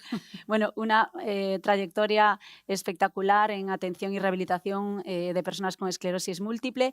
Ella nos presentará el trabajo de AIMS, AISM, que son las siglas de su asociación. Después dará paso a un vídeo de 12 minutos de duración protagonizado por el profesor Gianpolo Bricchetto. Bricchetto. Él es el presidente de RIMS, Rehabilitación y Múltiple Esclerosis, y coordinador nacional en investigación en rehabilitación de los centros de la Fundación Italiana de Esclerosis Múltiple. Es un vídeo que está en inglés, pero está subtitulado al castellano, así que lo vamos a entender todos. Sí. Federica, es tu momento. Gracias. Cuando quieras, estamos Gracias. deseando escucharte. Gracias. Gracias. Gracias a todos, porque me parece de ser en mi casa aquí. Todos los problemas son los mismos. Mi nombre es Federica Balzani. Disculpe porque no hablo tan bien castellano, pero italiano y castellano son no iguales, pero similares. Yo me uní en AISMA en el 2008 como persona con EM, como voluntaria. Y ahora he estado trabajando en AISMA desde el 2015 y ahora soy también la vicepresidenta de la Plataforma Europea de la EM. Y hoy os contaré unos datos sobre AISMA, mi asociación, y a continuación el doctor Bricchetto, y me gustaría dar la palabra a él temprano, así. Esta es la única organización en Italia que durante más de 50 años ofrece apoyo integral a la esclerosis múltiple. Es un referente sólido para las más de 140.000 personas con EM en Italia, con esta enfermedad que viven actualmente en Italia. Ahora tenemos una fundación, Gianpaolo Bricchetto es el presidente. Tenemos una fundación porque en Italia tenemos que hacer investigación con una fundación y no con una asociación. Es la única en Italia que hace investigación sobre la esclerosis múltiple, la tercera más grande del mundo. Y esta es la nuestra misión sobre las personas, investigación y derechos. El primero, la persona, por supuesto, porque es en el centro de sus acciones para nosotros.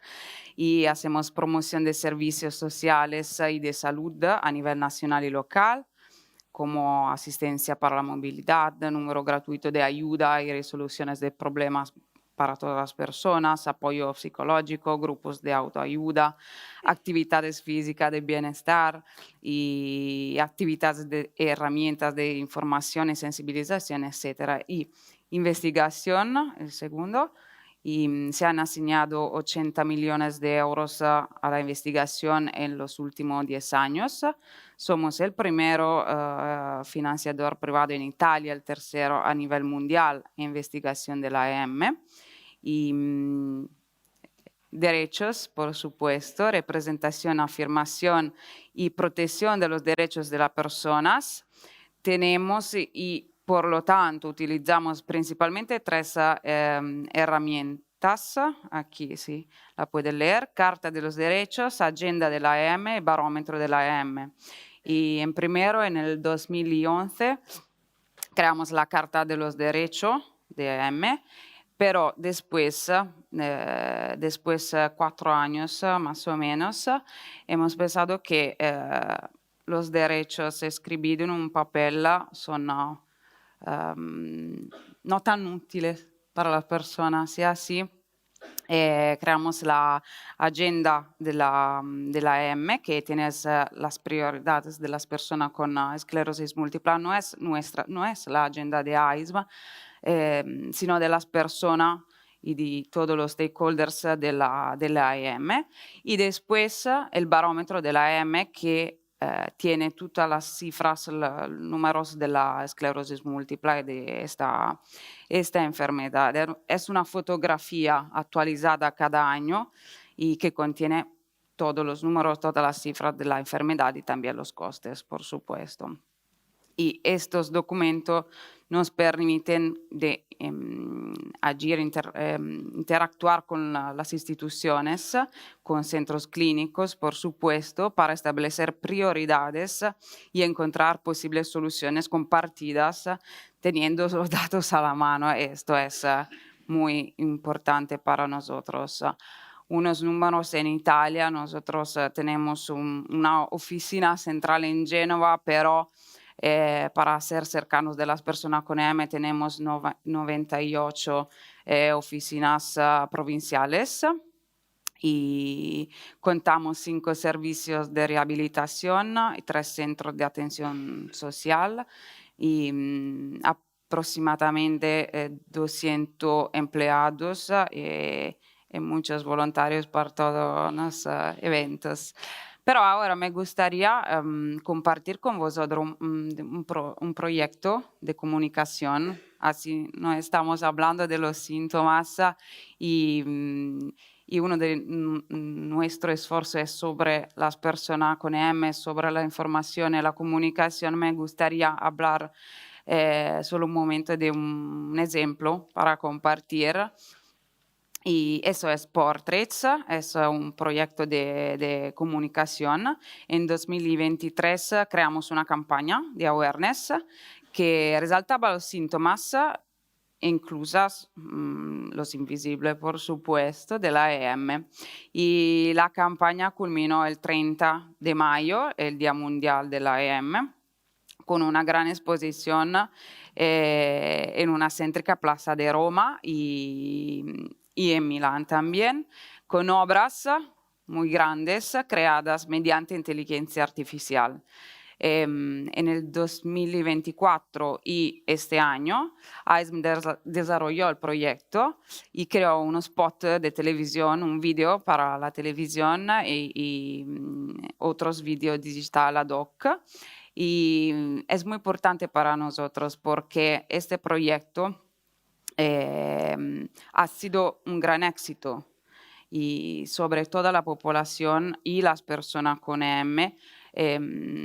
Esta fue un proyecto creado de las personas con EM porque ha tenido 10 personas con EM que han contado los síntomas invisibles, no solamente invisibles, y por un lado de una grande tótem, nosotros encontramos esta imagen de la persona normal y por el otro lado el síntoma transformado con la inteligencia artificial. Y para nosotros es muy importante y tenemos este proyecto desde 2023 y bueno, ahora no sé si el próximo año vamos a cambiar el proyecto, pero es muy importante para nosotros. Y para nosotros comprender la esclerosis múltiple y sus síntomas también y sobre todo los invisibles es el primer paso para ayudar a combatirla. Por supuesto, esto es posible solo escuchando a las personas. Y esto es lo que intentamos hacer cada día a través de diferentes herramientas y con cercanía a las personas con EM, escuchando cada día a las personas con EM y estamos cercanos de la persona con EM, por supuesto.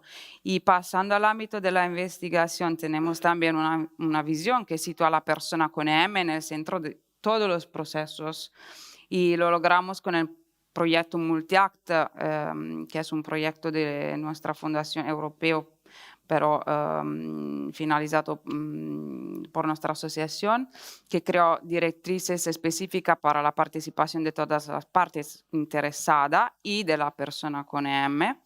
Y lo hacemos a través del proyecto Promo-Proms, gracias a la recopilación de datos de pacientes reportados. Así, esta es nuestra visión, la persona con EM en el centro y escuchamos en todos los lugares, escuchamos las necesidades de las personas con EM siempre.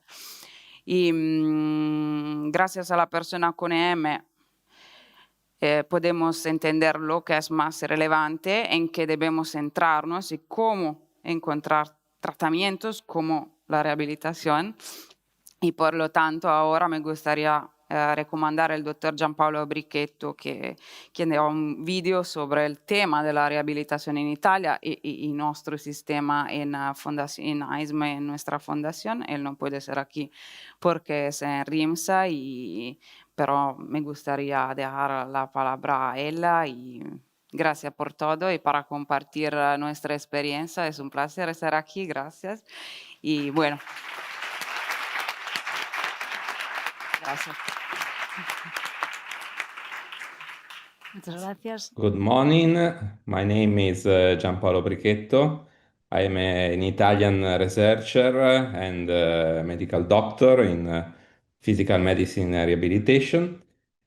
Unfortunately, I cannot be live there because I have some session in parallel during the ECTRIMS RIMS conference, but I hope you will enjoy my presentation. Thanks a lot for the invitation, for being here. I'm very proud of this possibility.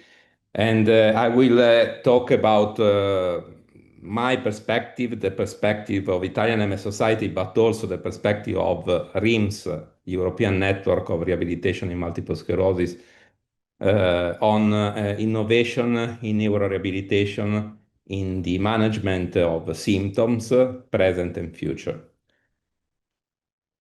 These are my disclosure, very simple. First of all, I would like to start with the organization that we have now in Italy, organization that is based on the activities of the Italian MS Society and its foundation. Currently, we have different rehabilitation centers, mainly in the north of Italy. The major one is in Genoa, so really not so far from Spain, from Barcelona, in the region of Liguria, in which we are following more than 1,000 people with multiple sclerosis. And we are delivering more than, as you can see from the slides, 77,000 treatments and visits every year. And this is the number of healthcare providers, 150, that are working with us. But in parallel, we have also a rehabilitation research center that is made up of more than 30 researchers. We opened this center in January 2025, so it's really recent, but we started the research activities more than 15 years ago, and now we have this brand new research center. We are working in a setting in which we are using interdisciplinary team in order to evaluate multiple sclerosis. We are delivering individual rehabilitative plan, and we are doing research. This is the team, the clinical team that is working in the rehabilitation service. You can see that there is a restricted team that is devoted to the first evaluation, and then a large interdisciplinary team made up of different clinical professionals. And our organization is based on literature. This is one of the reference articles that we used in order to organize ourselves in the rehabilitation center. But as I was saying before, we also have a research center because we think that rehabilitation, neurorehabilitation needs improvements in terms of research, in terms of efficacy, in terms of protocols that we can use to improve the quality of life of people with multiple sclerosis. So research is used to, in this loop, to improve the work of the interdisciplinary team and the delivery of individual rehabilitative plans. Which is the mission of research and rehabilitation and of our center that is called NeuroBright. You can see the logo of the research center in the right part of the slides, is to provide evidences with research in order to define a set of interventions designed to optimize functioning and reduce disability in individuals with health condition in interaction with their environment. So this is also the a slightly changed definition provided by the World Health Organization. These are the main research areas. As you can see, we are doing research in the area of treatments, of course, technology, neuroplasticity, and patient-reported outcomes. So, as you can imagine, treatments are research protocols that aims to identify the best state-of-the-art treatments that could have an effect in different functional domains of multiple sclerosis. Technology, of course, is related to the needs of improved use of technology with, let's say, an interaction with the healthcare professional.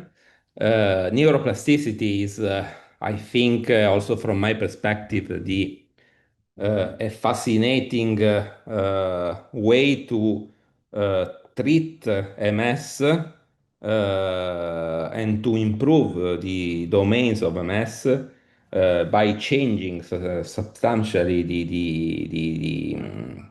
the brain and patient-reported outcomes or outcomes overall that needs to be developed in order to align the activities and the monitoring of all healthcare professionals at the national level, but also at the European level or international level. We know that rehabilitation in MS is effective, but we need to do more with research. This is a Cochrane review that was published in 2019, in which it is clear that rehabilitation has an effect in reduce impairment, in particular fatigue, in improve functional outcomes, in particular muscular strength and mobility, and improve participation quality of life. But has also an effect on long-term gains at the level of activity and participation. So take into account an ICF model in which body function, structure, activity, and participation are relevant. The Cochrane review showed that there is an improvement in body function and structure, of course, an improvement in fatigue, so body function and structure, an improvement in activity, long-term gains at the level of activity and participation, and an improvement in participation, quality of life. This is a slide that I would like to show because it's really what I think is one of the major achievements of research and rehabilitation for multiple sclerosis. This is a paper on the effect of physical rehabilitation in MS.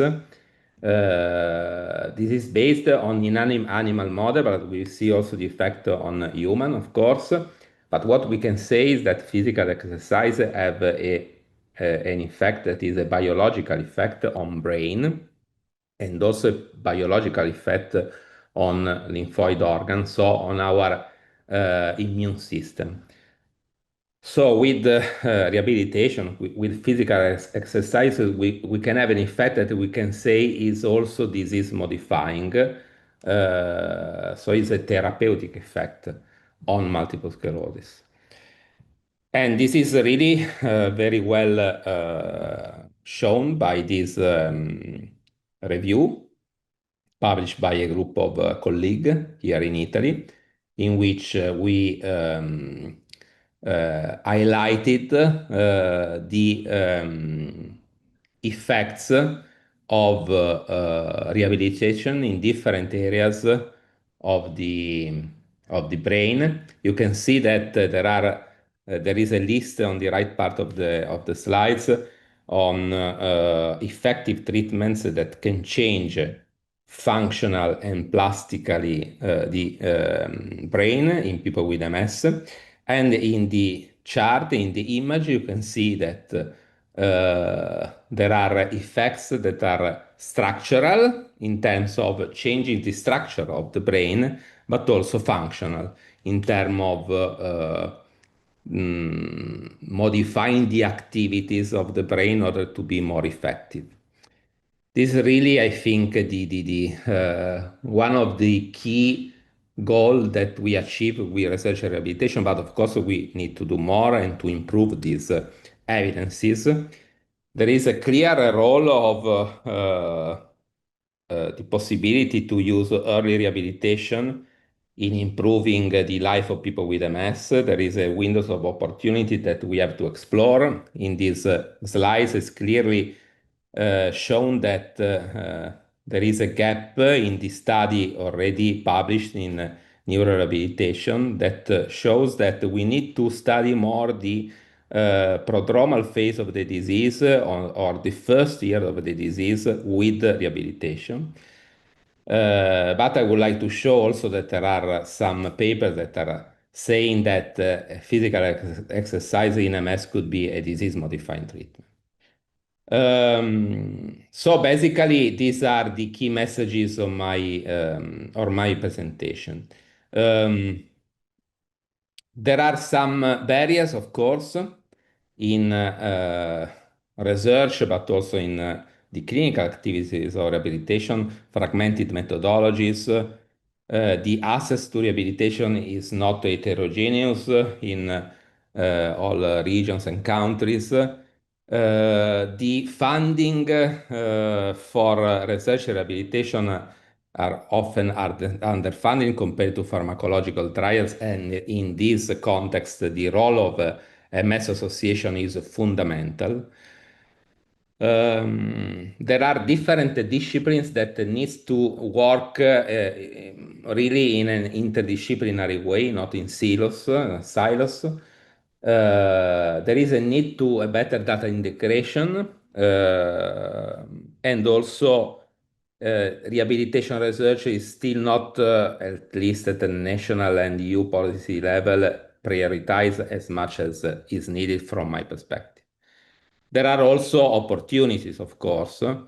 Rehabilitation is, I think, the real setting in which we can do patient-centered research, co-designed with people with MS to ensure relevance and impact. Another opportunity is that rehabilitation and research and rehabilitation could be easily translated into clinical pathways. There is a growing network capacity, multi-center studies and shared infrastructure across Europe are growing also thanks to the, I would say, the work of the Rehabilitation in MS network. There is digital innovation that could be really a game changer in this area. There is a strong scientific proof that is growing on the benefits on neurorehabilitation. And also, I think that there is a strong, in Europe, collaborative potential, cross-border projects with the major European countries, and Spain is one of these countries, of course, and shared databases that could accelerate discovery. So this is the sentence that I would like to share with you. I think that the future of rehabilitation research and overall the neurorehabilitation lies in collaboration. As a president also of RIMS, I think that by unifying methodology, sharing data and working across countries, patient organization could become the key player in generating evidence in this therapeutic area of multiple sclerosis. Thank you for your attention. Pues muchísimas gracias tanto a Federica como al profesor Briquetto por vuestra ponencia muy interesante. Y también es que es curioso porque tanto el doctor Roger como el profesor Briquetto hablan de la importancia del ejercicio como modificador de la enfermedad. Y a mí me diagnostican esclerosis múltiple con 33 años y mi neuróloga en el primer momento que me diagnostica me dice: no hagas deporte, que es mala para la evolución de la enfermedad. Hace nada, o sea, estamos hablando de hace súper poco tiempo y dije en el 2033. Ah, vale, estaba diciendo yo ahora, ¿cómo dije 2033? ¿No ves? Esclerosis múltiple, que hace estas jugarretas. Pues con 33 años, ahora tengo 45, estamos hablando de muy pocos años. Y se decía que no se podía practicar deporte y ahora está comprobado que el deporte ayuda a la no progresión de la enfermedad. Es curioso. Pues seguimos hablando contigo, Federica, porque me gustaría preguntarte cuál es el plus en la atención que ofrecen las organizaciones de pacientes.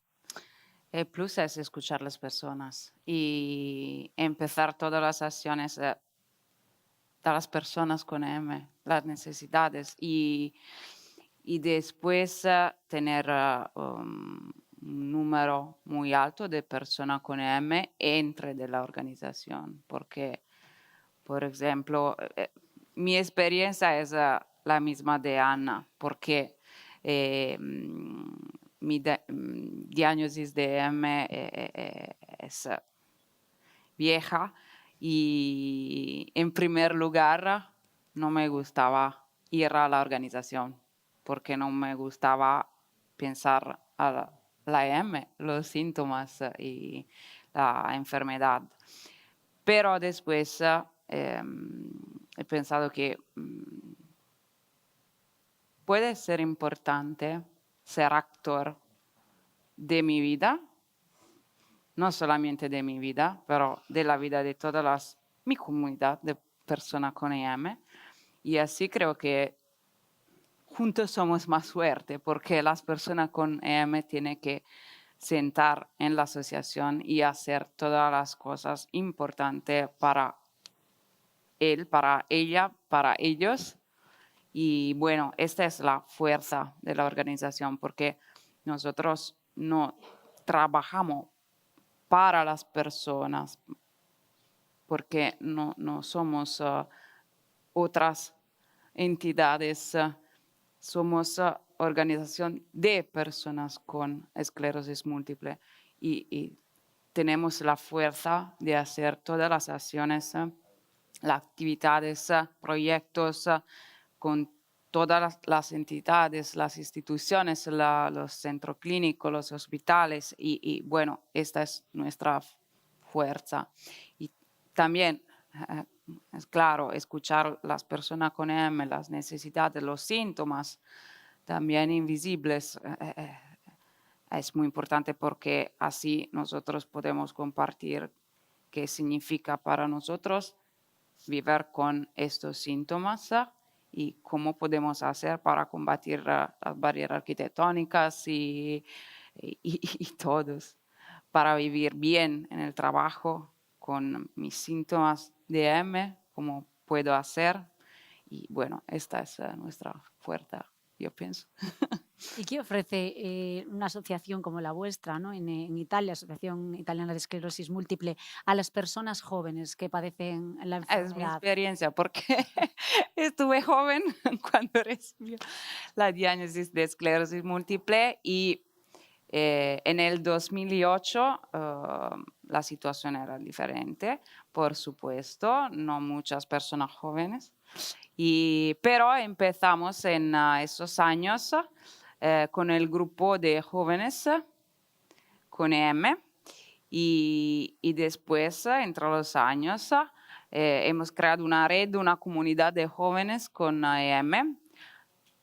Claro, un joven con EM puede no necesitar de ayudas y puedes tener necesidades totalmente diferentes de otras personas más viejas y con EM, por supuesto, pero Las viejas aquí no lo digas nunca. no, No. pero no sabía cómo decirlo. No tan jóvenes. Ok, pero yo pienso que soy vieja porque tengo más de 40 años, así no soy tan joven. Joven en el pasado, cuando empecé mi experiencia en AIS. Así, bueno. Y disculpe, lo siento mucho. Y bueno, ahora para las personas jóvenes, con EM tenemos muchas oportunidades de información, muchos eventos, congresos y a nivel nacional y también local, empezando en el 2008.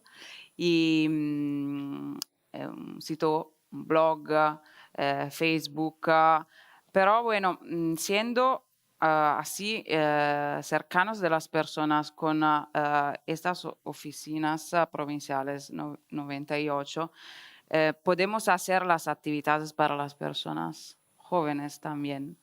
y tenemos grupos también pequeños de personas jóvenes en todas las ciudades y bueno, eso es muy importante porque así nuestra organización es una organización de todas las personas con EM, con todas sus necesidades, también para los jóvenes. Y ahora el contexto, la situación es diferente desde el pasado, por supuesto, y aunque no necesita de ayudas concretos, tú sabes como persona joven que puede contar en la organización, puede hacer lo que quiere porque la organización es la tuya y puede compartir todos los problemas con las otras personas jóvenes, pero no solamente, tenemos una línea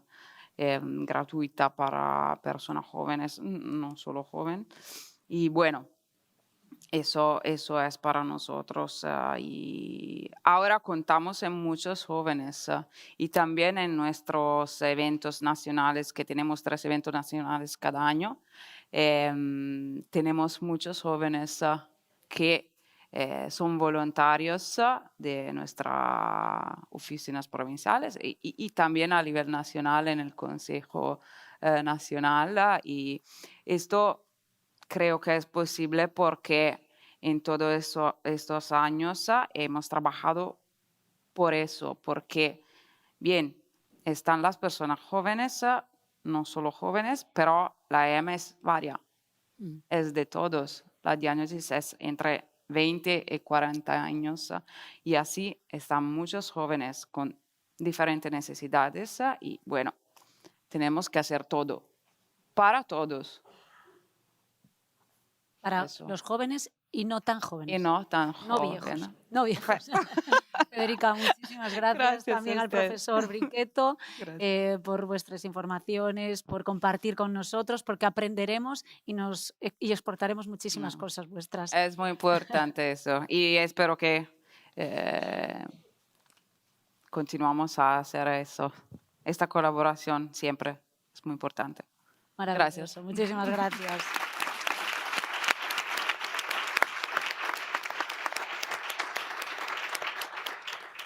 Y ahora ya terminando casi este encuentro, quería preguntaros a toda la mesa una pregunta que es: ¿qué cambios queremos ver relacionados con los síntomas de la esclerosis múltiple? Empezamos, si os parece, con Ana. Perfecto.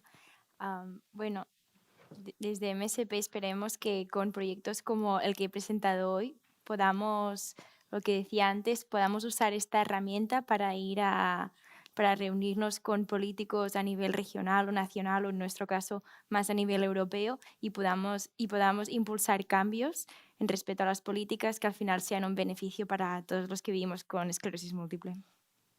Isa, ¿qué nos dices? Pues yo tengo 4.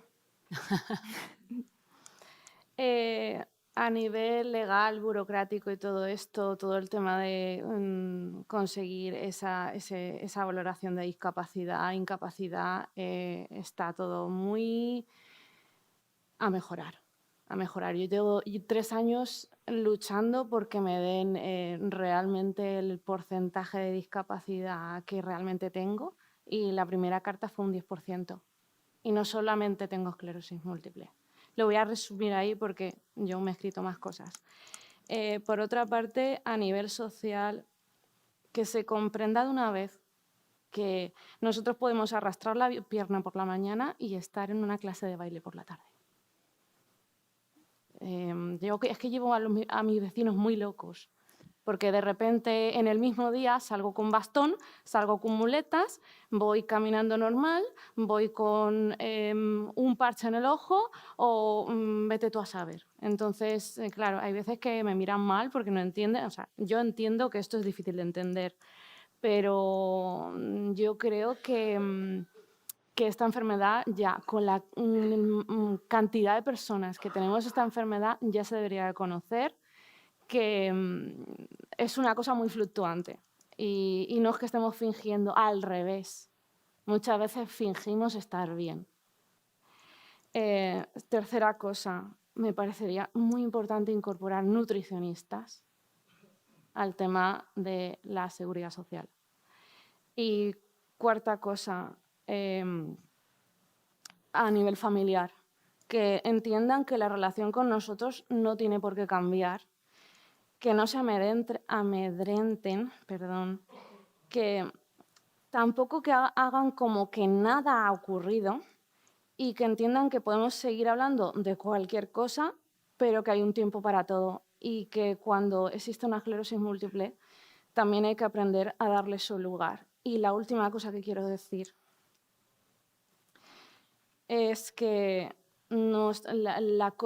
las tres cosas que mejor, o sea, nos puede considerar, o sea, a ver, perdón.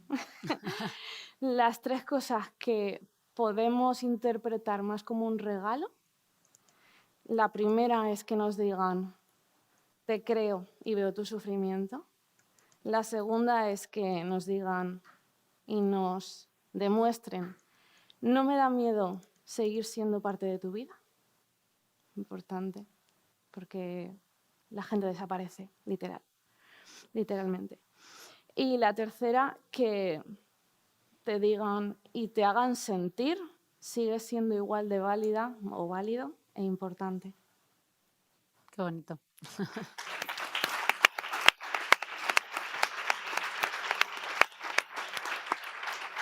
Doctor, Yo creo que hacia donde tendríamos que evolucionar todos, no solamente pacientes, todos, porque en algún momento todos tenemos algún tipo de... Algunos somos pacientes de alguna manera con una cosa u otra, y yo creo que el concepto del tiempo de cerebro, de los hábitos saludables, debería ser uno de los grandes cambios a nivel de la comunidad. Y así como decía Isabel, un nutricionista en la seguridad social, yo creo que un equipo formado para motivar a las personas a hacer cambios relevantes y de autocuidado es hacia donde yo creo que deberíamos de dirigirnos. me gusta. Noelia. Me sumo un poco a los compañeros y añadiría quizás a lo mejor una mejor eficiencia de los recursos, porque al final creo que somos personas todas muy comprometidas, tanto todos los profesionales que estamos trabajando como vosotros también como asociaciones de pacientes, y muchas veces no sabemos lo que está haciendo nuestro compañero. Yo al estar en gestión de casos, pues me doy cuenta que muchas veces que la compañera de primaria no sabe lo que hace la de hospitalaria piensa que la de atención primaria no tiene ni idea y todos al final queremos llegar donde mismo, pero claro, los tiempos son los que son, a veces las tecnologías de la información tampoco no nos ayudan a poder ver qué está haciendo el compañero en otro sector, pero todos tenemos la misma visión y queremos llegar donde mismo, entonces muchas veces es simplemente sentarnos como en foros como este tan bonito y darte cuenta que en realidad no estamos tan separados ni tan lejos de llegar al objetivo. Interesante. ¿Y Federica? Estoy de acuerdo con mis compañeros, por supuesto. Espero que esto puede cambiar la perspectiva de todos y de nuestra organización. Y después llegar a una mejor calidad de vida, porque eso es muy importante y si vamos a conocer, vamos a escuchar todo este tema, bueno, creo que podemos ir a una calidad de vida mejor para todos, Que es lo que realmente nos importa en este caso. Sí. Pues muchísimas gracias. Y no te he dicho Gracias a antes, pero usted. muchas gracias también por el esfuerzo de estar hablando en un idioma que no es el tuyo y expresarte también. Siento, porque Muchísimas gracias. Y no sé si, bueno, muchísimas gracias a los 5. Un fortísimo aplauso para ellos.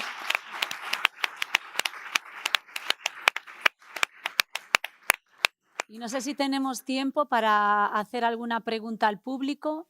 No hay tiempo, ya me están diciendo, no hay tiempo. Vamos siempre mal de tiempo. Es que nos encanta, al final nos encontramos en estos momentos, que por eso es tan importante LINCM, en estar conectados.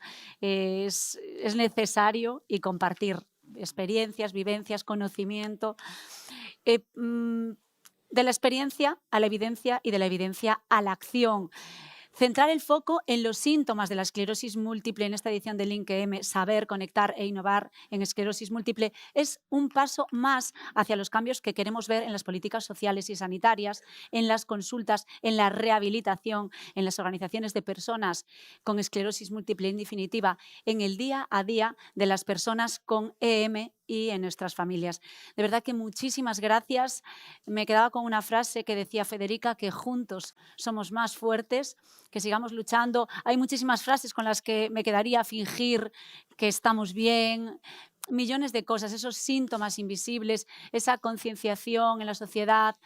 Sé que en encuentros como estos salen muchas cosas y es muy necesario visibilizar la enfermedad, conectar entre nosotros y comprendernos y empatizar. Así que muchísimas gracias por el gran trabajo que lleváis haciendo Esclerosis Múltiple España, siempre, pero en estos 10 años de Link-EM. Muchísimas gracias. Y a todos vosotros, gracias.